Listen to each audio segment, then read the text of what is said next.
Assalomu alaykum ijtimoiy tarmoq kuzatib boruvchilari. Bugun Farg'ona viloyat Farg'ona shahrida kun mavzusiga aylanib qolgan, lekin hozirgi kunda 3 kun 4 kundan beri 30 mingdan oshiq odamni suvsizligiga sabab bo'lgan, ya'ni o'sha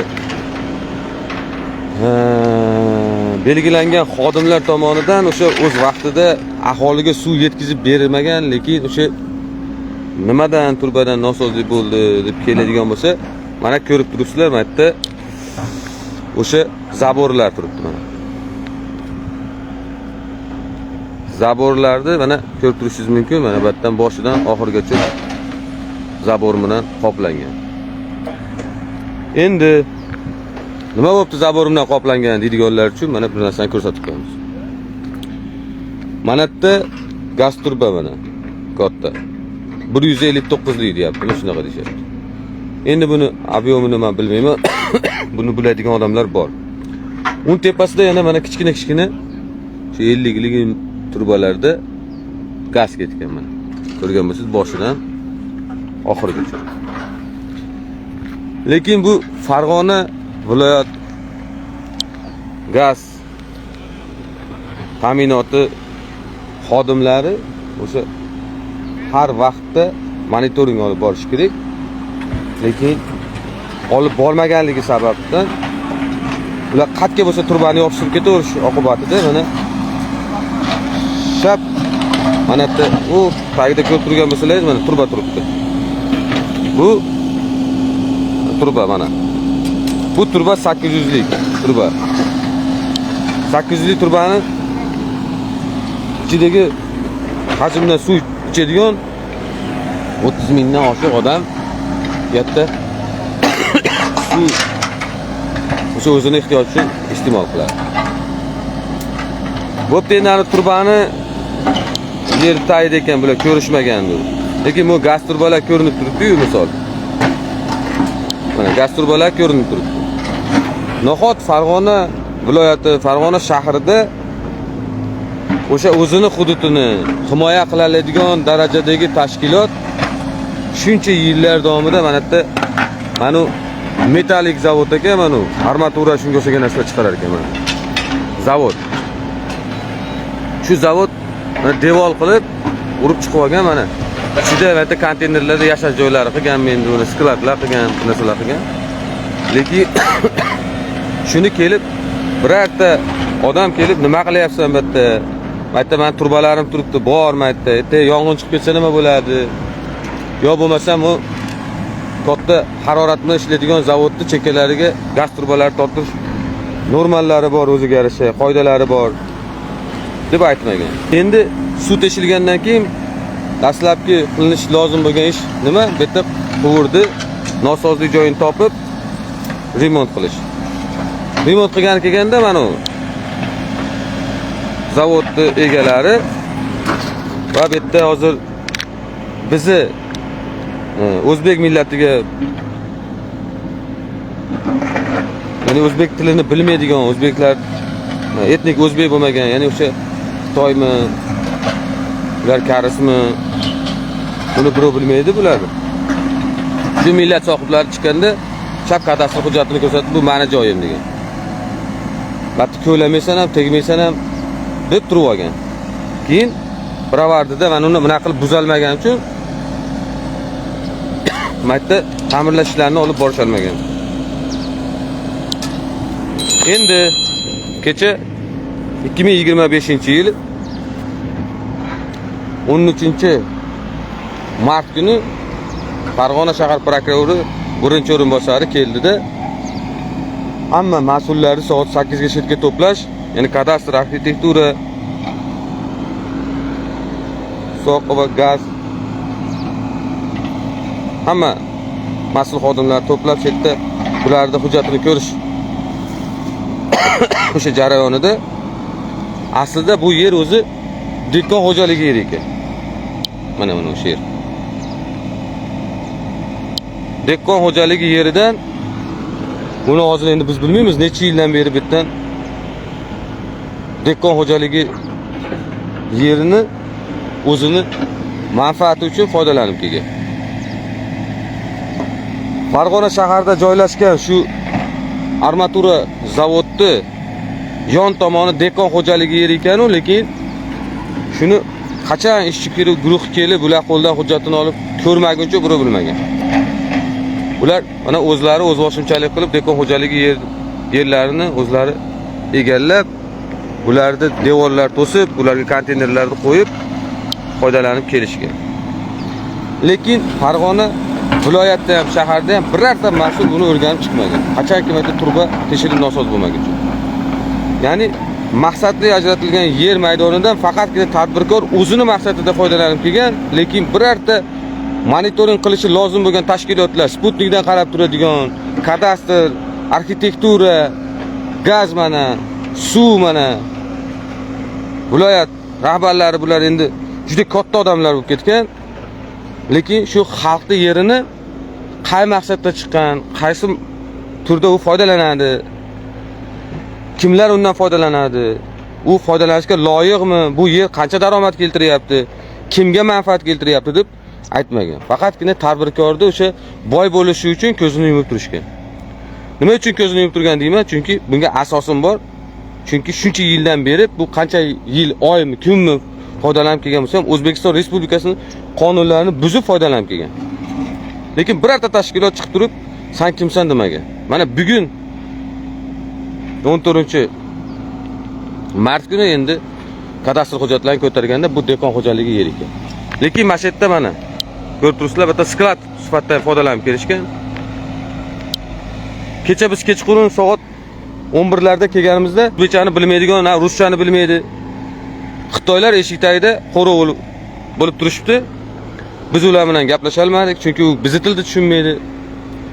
Bu bizning territoriyamiz, bu yerga kirishing mumkin emas deyapti. Jurnalist yo'q, ularga farqi yo'q kim bo'lishidan qat'iy nazar deyapti. Nima uchun bizni yerlarimizga to'sib qo'yding desam, keyin u 1,5 soat, 1 soatdan keyin o'sha boshliqlarni topishib gaplashtirishdi. Lekin fakt shu kunga qadar ham baribir bu bizning yerimiz deb turgan. O'sha xitoyliklar kelib. Hozir endi bu yerda tadbirkorning asosiy rahbari O'zbekiston fuqarosiligi aniqlanyapti. Lekin bu yerga pul tikkan investor o'zbek millatiga bos bo'lmagan, o'zbek bo'lmaganligi uchun mana bu yerda shuncha kun ta'mirlash ishlarini olib borishiga faol qarshilik qilgan. Ya'ni meni joyim, men investorman, kirmaysan bu yerga. Endi hozir mana bugungi kunda aniqlangan holat bo'yicha qaraydigan bo'lsa, bu dehqon xo'jaligiga ajratilgan yer maydonlari ekan o'zi aslida. Mana. Bo'lni mana chiqindilar mana bu yerlar to'ldirilgan. Qachon bu qishloq xo'jaligi yerlarini monitoring qiladigan, buni tekshiradigan, har qanday qurilishlarni mana shu zavod qurilayotganda ham kimdir qabul qilib olganda mana shu zavodni. Buni territoriyasi qancha, qanchasi qonuniy, qanchasidan nima maqsadda foydalanadi deb tekshiradi. Biz O'zbekiston Respublikasining prezidentining bitta gapini ushlab oldik-da, tadbirkorga yo'l ber, tadbirkor. O'sha tadbirkor bo'lsa xalq boy bo'ladi, tadbirkor bo'lsa xalq qiynalmaydi deyapti. Lekin nima uchun xalq 3 kundan buyon 30 mingdan oshiq odam suv ichmadi? O'sha prezident tadbirkor qanaqa qilib qaror chiqargan bo'lsa, tadbirkorlar himoya qilish uchun. Xalqning manfaati barcha narsadan ustun deb aytayapti. Bu konstitutsiyada ham, qonunlarda ham ko'rsatib o'tilyapti.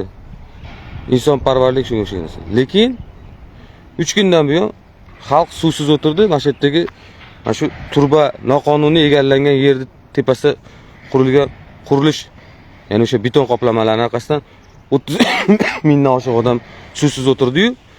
Lekin birorta qonun, ya'ni prezidentning chiqargan qarorlari shunga ishlamadi.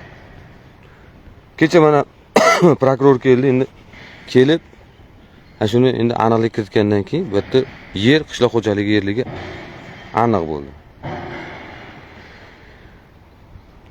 Endi hozir aniqlab ketibdi, hozir kadastr ma'lumotlarni berib, bu yerlar qishloq xo'jaligi yerlaridir. Shuncha yildan beri bu yerda noqonuniy foydalanib kelgan 30 mingdan oshiq aholini 3 kun suvsiz qolishiga sababchi bo'lgan. O'sha o'zi bilib turib dehqon xo'jaligi yerlarini noqonuniy egallab olib, qurilish qilib o'zi qonunni buzib, bilib turib buzib, lekin bilsa ham o'sha faol qarshilik qilgan tadbirkorga, uni Xitoydan kelgan investorga qanaqa qonun chora ko'radi? Har qanday davlatlarda o'zining qonuni bor, qonuniy me'yoriy hujjatlari bor. Har qanday kirayotgan investor yo bo'lsam kim bo'lishidan qat'iy nazar, tadbirkor bo'ladimi? O'sha tadbirkorlik faoliyatini olib boradigan joydagi qonunlarga bo'ysunishga majbur. Shunaqa shartlari bor. Biz hozir birorta davlatda borib qonunini buza olmaymiz. Xud milliard pulimiz bo'lganda ham. Nima uchun O'zbekiston Respublikasi Farg'ona viloyat Farg'ona shahridagi metal qurilgan zavodni investorlari 3 kun davomida fuqarolarda suvsiz qolishiga sababchi bo'ldi. Faol qarshilik qildi. Uniki bo'lmagan yer uchun. Ikkinchi masala, mana shu metallik zavod armatura ishlab chiqaradi ekan. Bu qancha tabiatga o'sha zararli o'zidan chiqadigan temir mayda-mayda uskunlari bor. Buni endi mutaxassislar kecha biz ekologiyani chaqirdik, bir bo'lsa bu Toshkentdan ham ruxsati bormi, yo'qmi bilmaymiz deb ikkilandi. Biz savol bermoqchimiz mutasaddi xodimlarga. Mana kerak bo'lsa shu ekologiya vaziriga ham va undan yuqori turuvchisiga, sog'liq saqlash vaziriga mana savol. Agar shu video yetib boradigan bo'lsa, qonunni hurmat qiladigan hali ham O'zbekistonda, qonunning ijrosini ta'minlaydigan birorta O'zbekistonda hali ham vijdonli, adolatli birorta xodim bo'ladigan bo'lsa, buni meni gaplarim to'g'ri tushunib yetadi. Mana shu ko'rib turgan joyi zavod, bilasizmi qayerda joylashgan? Mana Farg'ona viloyat onkologiya kasalliklar shifoxonasi mana shu. Bu yerga qancha joylardan odamlar shifo axtarib keladi. Mana shu ko'rib turgan joyingizda mana. Bu Farg'ona viloyat onkologiya kasalliklarni davolash Farg'ona viloyat o'sha больницasi.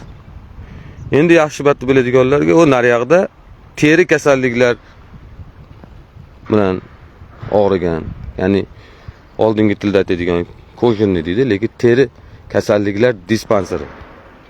O'sha onkologiya naryoqda. Mana yerda bo'lsa Muruvvat uyi. Muruvvat uyida bilasizlar kimlar yashaydi? Boquvchisini yo'qotganlar,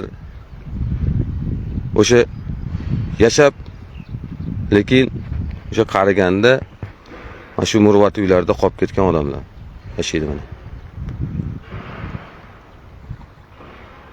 Ularda orasi endi biz o'lchab chiqadigan tashkilot bas, o'lchab chiqadigan tashkilotlar bo'lsa, o'zi xulosasini beradigan bittamiz. Endi mana yerda Temurbeklar maktabi bor. Mana ko'rib turgan bo'lsangiz. Ularda birinchi obyektda ham, ikkinchi obyektda ham, uchinchi obyektda ham, to'rtinchi obyektda ham teri kasalliklar dispanseriga ham shifo so'rab keladi. Onkologiya kasalliklar shifoxonasiga ham dori, misol iloj yo'qligidan keladi. Muruvvat uylarda ham iloj yo'qligidan odamlar o'sha yerda istiqomat qiladi, yashaydi. Uni Temurbeklar mana maktabida odamlar ilm oladi.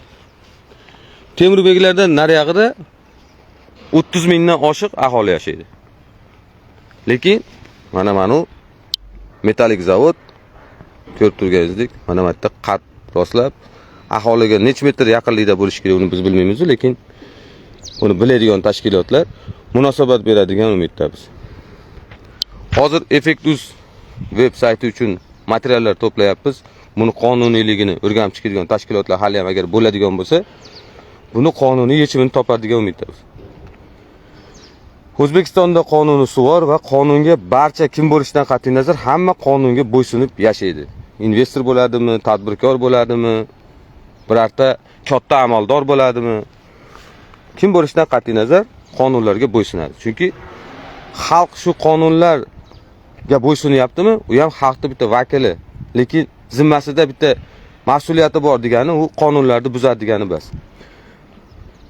Shuning uchun O'zbekistonda agar qonun ustuvor bo'ladigan bo'lsa, agar qonuniy bitta qonun, bitta qashshoqqa ham, bitta boyga ham, bitta vazirga ham hammasiga teng bo'ladigan bo'lsa, 3 kundan beri 30 mingdan oshiq aholini suvsiz qoldirgan, mana u tadbirkorga ham, bunga batga zavod qurish uchun ruxsat bergan o'sha amaldorga ham, u viloyat hokimi bo'ladimi, bosh vazir bo'ladimi, kim bo'lishidan qat'iy nazar qonunning oldida hamma teng bo'lgandan keyin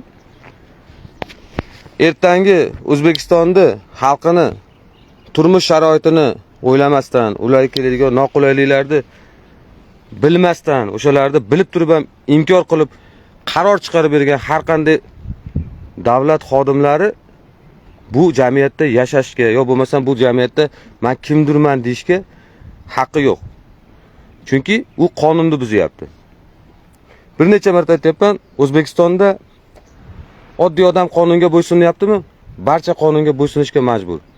Oddiy odam qachonki qonunga bo'ysunmasa, keyin uni tartibga soluvchi amaldorlar, uni tartibga soladigan rahbarlar ham qonunlarga mensimasligi mumkin. Lekin o'sha amaldorlarni amaldor qilib qo'ygan, ularga oylik bergan, ularga ishonch bergan shu oddiygina xalq bo'ladi. Xalq bo'lmasa amaldorlar bo'lmaydi. Xalqni 3 kundan beri muammosini o'zini muammosi deb bilmagan va qilinishi lozim bo'lishi kerak bo'lgan narsani qildirmagan mansabdorlarga, ko'z yumib turganlarga, qarab bilib indamay turganlarga qonuniy chora ko'riladigan umiddamiz. Oxirida aytib qolamiz. Mana u gaz turbalarni ko'ryapsizlar, mana gaz turbalari.